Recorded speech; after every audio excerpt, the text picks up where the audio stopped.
means nothing, but it's all about stature. However, they're overwhelmed because they choose not to organise themselves nor organise their life. And that doesn't mean to say in the first instance it's easy. It can be somewhat difficult, but it's entirely doable. And you know what? Then when you start to clear the brain a bit, then you can start to think strategically as opposed to just doing stuff on a list and ticking it off. Yeah. I'll give you a very clear example of this. Yes, please. My inbox, for as many years as we've ever had email, I probably have emails in my inbox from, I don't know, 2003 or 4. Goodness knows. I don't know how many 100,000 emails in my inbox, right? To the point where the email providers were threatening to cut it off because it was too full. Wow. But Maria, I was so important, right? I was so bloody important. This is my currency, right? Yeah. And as a result, I missed stuff, right? I lost stuff. I couldn't find things. It was our EA who said to me, "This is," and I said to her at some point, "I've got to get on top of this." She said, "Let me."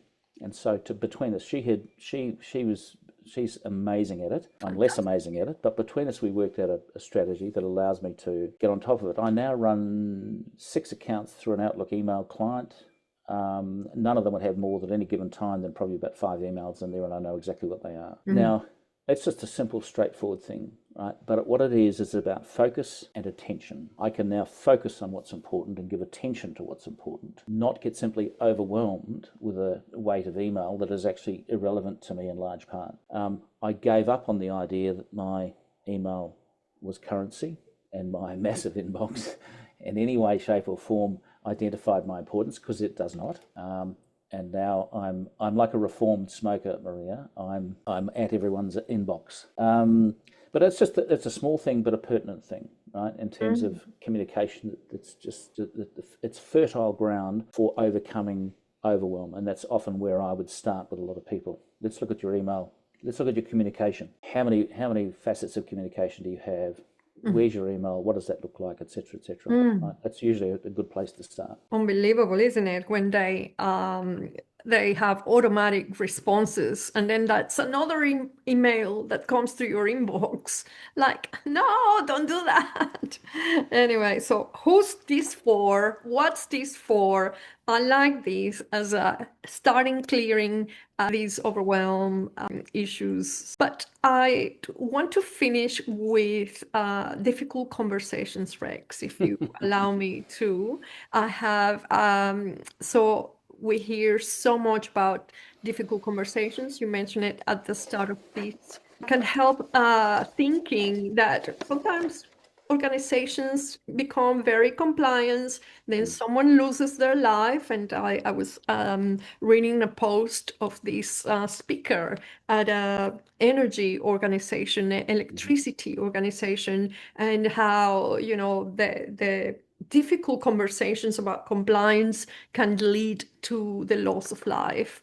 So is it really why are difficult conversations so difficult? Is it, you know, yes, Well, there are so many layers. There's values, there is something here, but it's becoming like tragic as well. look, it is. And one of the things that's interesting, Maria, one of the things I would say is that difficult conversations become difficult because we call them difficult conversations, right? Where our expectation is it's going to be difficult. And I think so much of it is not. So much of it is about how we feel about things. I don't want Maria to feel bad because I'm telling her something she may not want to hear, et cetera, et cetera, et cetera. Right? But it'd be fair to say in life, I think I wouldn't say that you know, what's the word, the sort of blind truth is always the best option. I think one has to consider the context and the audience and all those other things. Right? That's a given. But I would say that any conversation with anyone that's not Maria and I having a chat over a glass of wine later this afternoon has the potential to be entirely a so-called difficult conversation, be a little prickly, certainly from my perspective. So if I have to deliver bad news to you, Maria, when I say bad news that I consider you may not like or may not like hearing, then I'm going to feel nervous about it. So there's a couple of things that I would say. Number one, plan the conversation, actually map it out. And we use frameworks for that. And simple frameworks. It doesn't have to be war and peace, but just go through the thinking process.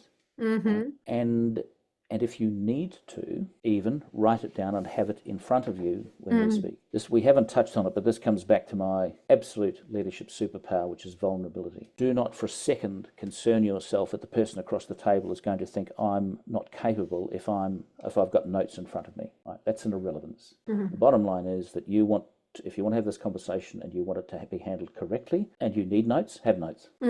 Don't do what and I don't know what language I can use on your podcast, Maria, but I'm going to use some Australian lingo here.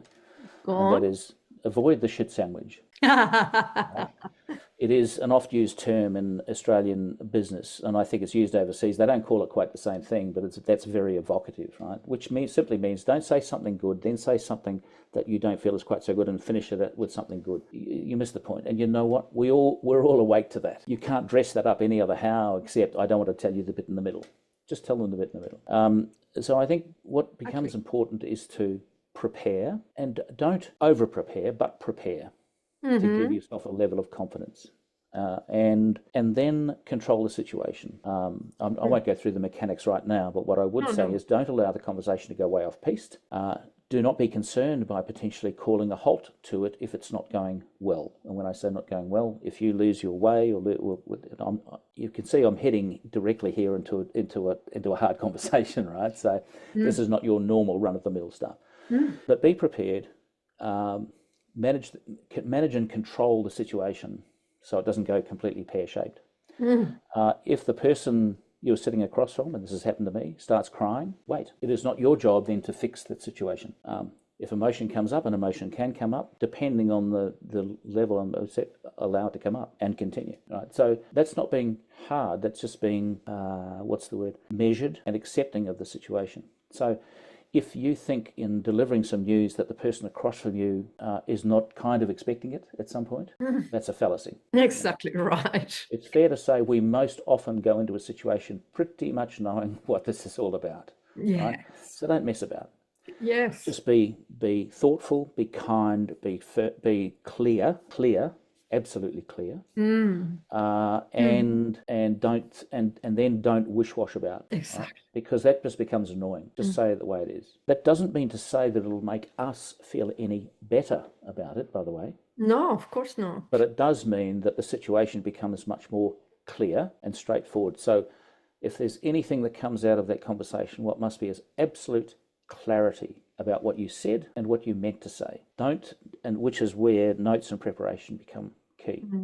Right? So know what the message is you need to send, and send it.